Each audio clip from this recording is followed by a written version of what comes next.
तो चलिए स्टूडेंट्स, आज हम स्टार्ट करने जा रहे हैं and the topic is electric current. बस सबसे पहले आप ये जानिए कि करंट का मतलब क्या है। करंट का मतलब होता है किसी भी चीज़ का फ्लो। वाटर करंट पानी का बहाव, एयर करंट विंड जिसे आप कहते हैं ना, विंड है। विंड क्या होता है? एयर करंट होता है। जब हवा फ्लो करती है तो आप उसको एयर करंट कहना शुरू करते हैं। तो कोई भी चीज़ अगर फ्लो करता है बच्चों, तो उसके लिए वर्ड यूज़ किया जाता है करंट।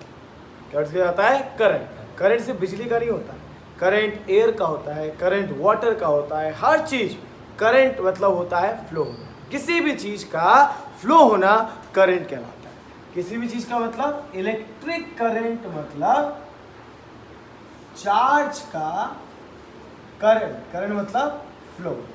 अगर कभी भी चार्ज फ्लो कर रहा है, किसके थ्रू फ्लो करता है बच्चों? हमने सीखा हुआ है, कंडक्टर से या इंसुलेटर से?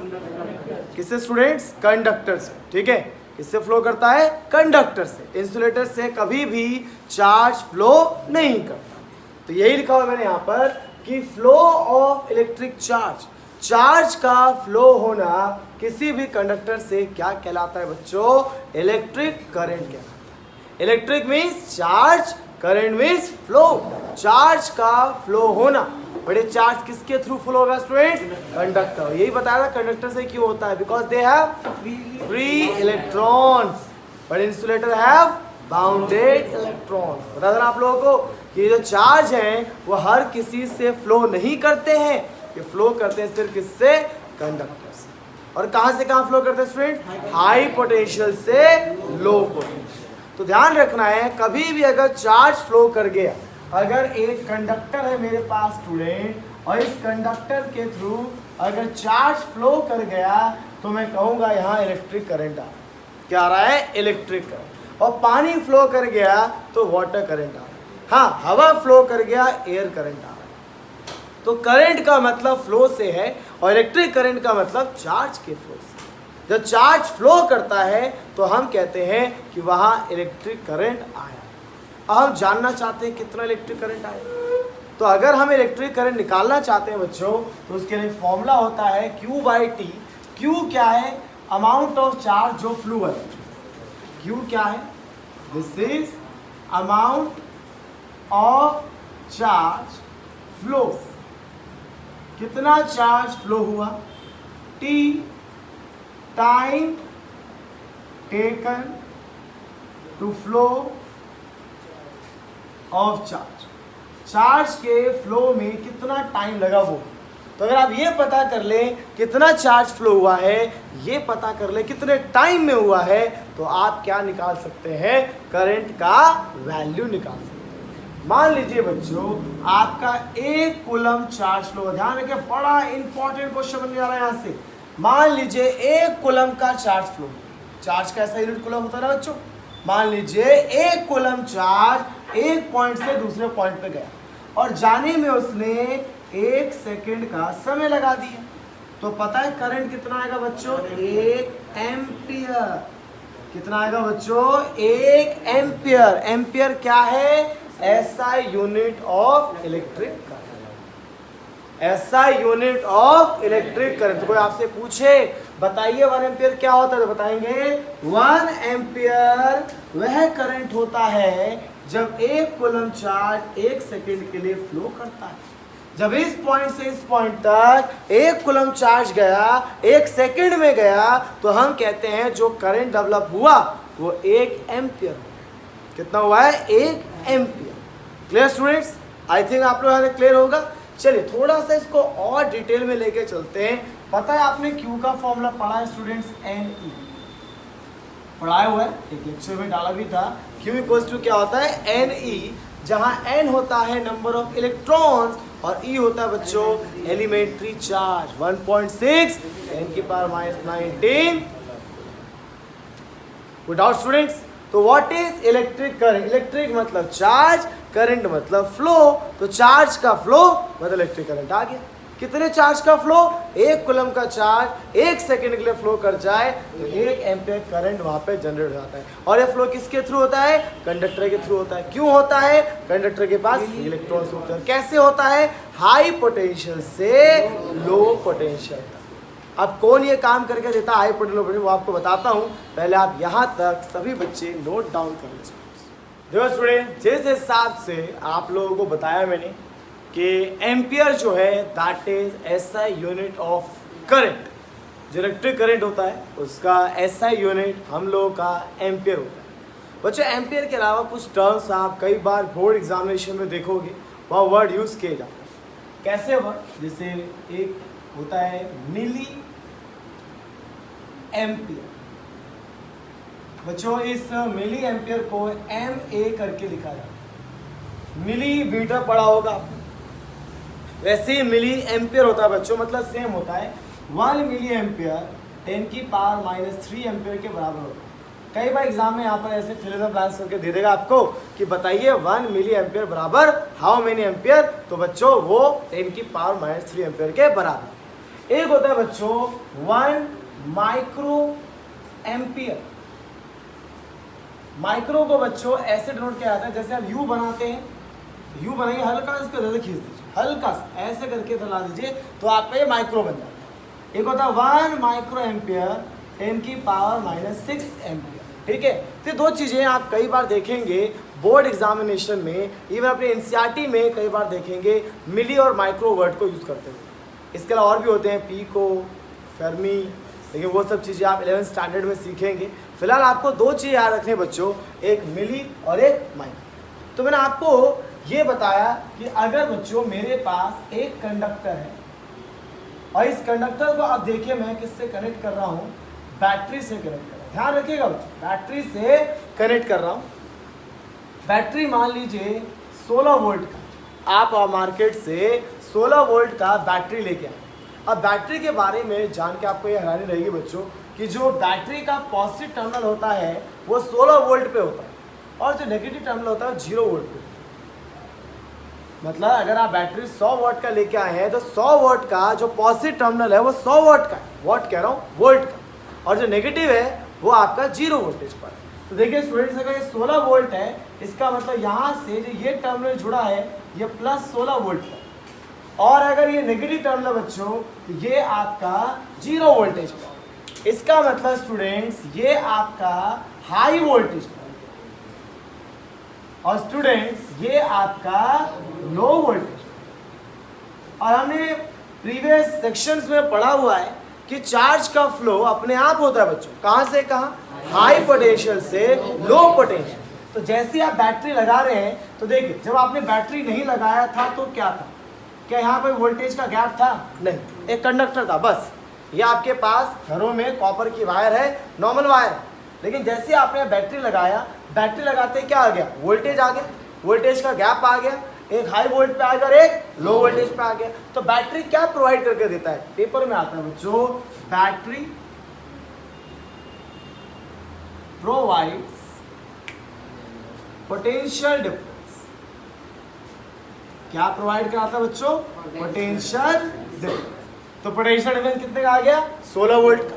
जैसे ही पोटेंशियल डिफरेंस आया हम जानते हैं चार्ज का फ्लो होता है, कहाँ से कहाँ, हाई पोटेंशियल से लो पोटेंशियल की तरफ चार्ज फ्लो कर गया। मान लीजिए कितना चार्ज फ्लो कर गया, Q। तो अगर उस चार्ज को समय से डिवाइड कर दिया जाए तो आपको क्या मिल जाएगा, करंट मिल जाएगा। तो पूछ सकता है एग्जाम में कि अगर आप कंटिन्यूस सप्लाई चाहते हैं, पेपर क्वेश्चन आता है कि अगर आप कंटिन्यूस सप्लाई चाहते हैं करंट का, आप चाहते हैं कि कंटिन्यूस सप्लाई हो करंट का, तो उसके लिए आपको क्या करना चाहिए, कंटिन्यूस सप्लाई के लिए हमें बैटरी लगाना चाहिए। अगर हम बैटरी लगाते हैं तो क्या हो जाता है, वो हमें दो टर्मिनल्स के बीच में पोटेंशियल डिफरेंस लाके देता है।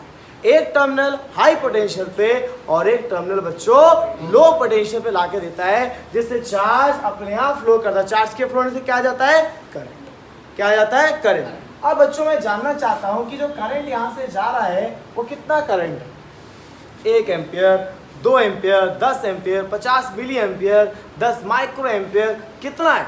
तो मैं इसके लिए यहाँ पर एक डिवाइस लगाऊंगा बच्चों, जिस डिवाइस का नाम होगा एमीटर। क्या नाम होगा? एमीटर। बच्चों करंट का ऐसा यूनिट क्या होता है? एम्पियर, इसलिए एमीटर। एमीटर वहीं से इसको लिंक किया गया है। एमीटर क्या करता है, जो भी करंट यहाँ से गया वो तुरंत यहाँ रीडिंग दे देगा आपको, ऐसे होता है, तुरंत रीडिंग दे देगा यहाँ पर ऐसे घूम के कि चलिए 10 मिली एम्पियर करंट आपके सर्किट में जा रहा है। तो एमीटर क्या करता है बच्चों, ये आपके लिए मेजरमेंट करता है, मेजर द करंट। क्या मेजर करता है बच्चों? करंट। सोचिए आपको पहले भी सिखाया होगा, ये किस तरीके से लगा हुआ है, सीरीज में या पैरेलल में? सीरीज में। बताया था आपको, वायर के साथ लगा देंगे तो सीरीज में। अच्छा बच्चों, मुझे पता करना है कि यहाँ से जो करंट गया, यहाँ से जो करंट गया, इसके क्रॉस का वोल्टेज कितना है। तो मुझे पता है यहाँ क्या लगाना पड़ेगा? Volt meter. सीरीज में है कि पैरेलल में? तो वोल्टेज क्या मेजर करता है? Potential difference. एमीटर क्या मेजर करता है? करंट। एमीटर किस में लगाया जाता है? सीरीज में। वोल्ट में लगाया जाता है? पैरेलल में। वोल्ट मीटर का रेजिस्टेंस ज्यादा स्ट्रेंथ, हाई की लो? High resistance. बहुत बढ़िया बच्चों, हाई रेजिस्टेंस। ऐसे आप रेगुलर पढ़ेंगे, कोई दिक्कत नहीं आएगा आपको, बड़ा मजा आएगा, क्योंकि साथ साथ चल रहा है आप लोगों का। आप वही बीच में गैप लेंगे स्टूडेंट्स, बहुत दिक्कत करेगा आप लोगों को, इसका ध्यान रखिए आप लोग। एमीटर है बच्चों, तो ऑब्वियस सी बात है कैसा होना चाहिए? Low resistance. बच्चों अगर ये हाई रेजिस्टेंस का हो गया तो करंट जाएगा ही नहीं, क्योंकि रेजिस्टेंस क्या करता है? करंट को रोकता है। एक लेक्चर आएगा आपका, इसमें रेजिस्टेंस आपको समझाया जाएगा। रेजिस्टेंस मतलब रुकावट, रेजिस्टेंस मतलब रुकावट, बाधा, उसको कहा जाता है रेजिस्टेंस। अगर इसका रेजिस्टेंस बहुत ज़्यादा हुआ तो करंट यहाँ से जा ही नहीं पाएगा ना बच्चों, इसीलिए इसका रेजिस्टेंस काफ़ी लो रखना चाहिए। कितने क्वेश्चन यहाँ से बन सकते हैं कि कंडक्टर के थ्रू करंट जाता है, कंडक्टर से क्यों जाता है? फ्री इलेक्ट्रॉन्स होते हैं। कंडक्टर क्रॉस करंट क्यों गया? पोटेंशियल डिफरेंस की वजह से गया। पोटेंशियल डिफरेंस कौन लेके आया? ये बैटरी लेके आया। पोटेंशियल में मेजर कौन करता है? Volt meter. करंट कौन मेजर करता है? एमीटर। एमीटर किस में लगाया जाता है? Series. Volt meter parallel. Volt meter का रेजिस्टेंस हाई, एमीटर का लो रेजिस्टेंस। चलिए एक न्यूमेरिकल करते हैं इससे रिलेटेड स्टूडेंट्स, आप यहाँ से लिख लीजिए।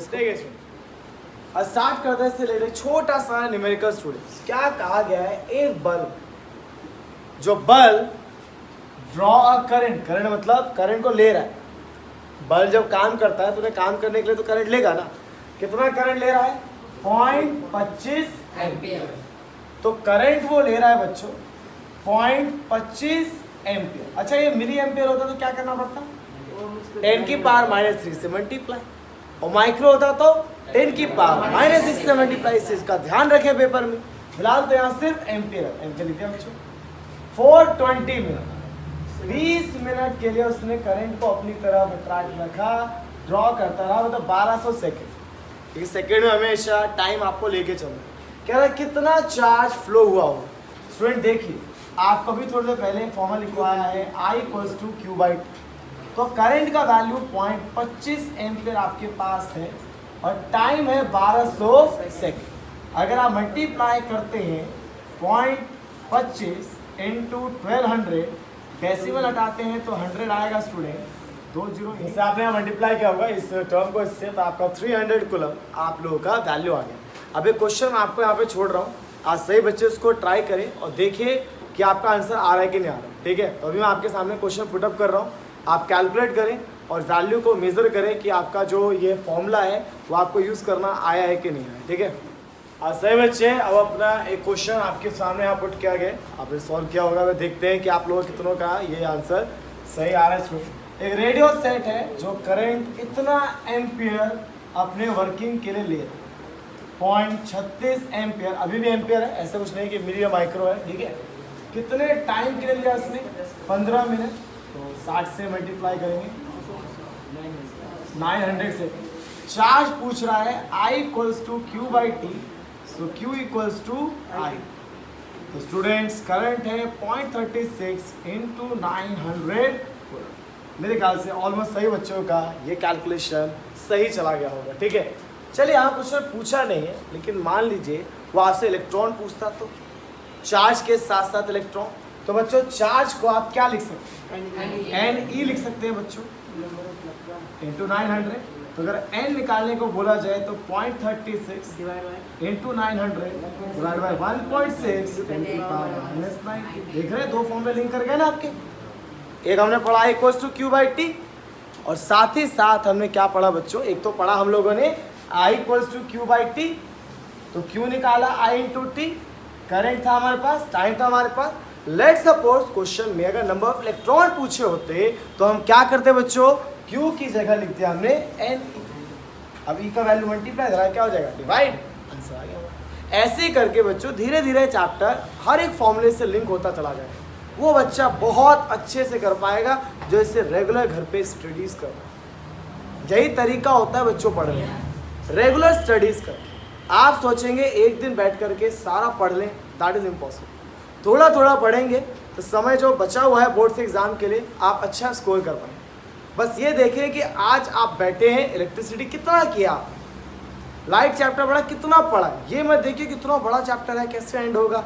स्टार्ट तो करें, स्टार्टिंग के भी अगर आपने टॉपिक स्टार्ट कर दिए हैं, जैसे चार्ज हो गया, पोटेंशियल हो गया, पोटेंशियल, इतनी सारी चीज़ें हो गई हैं, आप साथ साथ पढ़ते रहिए। जब चैप्टर एंड होगा आपको अच्छे से आता होगा। बस ये आपके लिए इंपॉर्टेंट है कि आपको चैप्टर अच्छे से आना चाहिए। आइडिया क्लियर होगा, आगे डिस्कस करते हैं स्टूडेंट्स।